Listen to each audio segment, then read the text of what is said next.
വളരെ വളരെ ബുദ്ധിമുട്ടായിരുന്നു. ഇത് സത്യം പറഞ്ഞാൽ ഈ പരിപാടി ഒരു അധ്യക്ഷ സ്ഥാനത്ത് ഇരിക്കേണ്ട അല്ലെങ്കിൽ അധ്യക്ഷനാവാൻ ഞങ്ങൾ കണ്ടുപിടിച്ച ഒരാൾ ഇവിടെ ഇരിക്കുന്നു. അദ്ദേഹം പക്ഷേ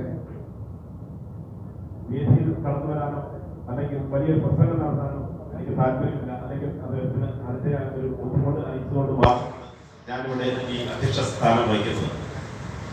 നിങ്ങൾക്ക് എല്ലാവർക്കും സുപരിചിതനായ നിങ്ങൾക്ക് എല്ലാവർക്കും അറിവുള്ളതുപോലെ നമ്മുടെ ഓരോരുത്തരുടെയും ഉന്നമനത്തിനും നമ്മുടെ ഓരോരുത്തരുടെയും സുഖദുഃഖങ്ങളിലും പങ്കുചേർന്ന് ഈ പരിപാടിയെ ഒരു വൻ വിജയമാക്കി തീർക്കാൻ രാവും പകലും അധ്വാനിച്ചുകൊണ്ടിരിക്കുന്ന നമ്മുടെ എല്ലാവരുടെയും പ്രിയങ്കരനായ ശ്രീ ഷാജി കെ അവർ ഇവിടെയുണ്ട്.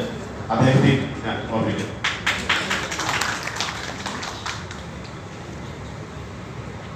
പിന്നെ നമ്മുടെ ഈ പരിപാടി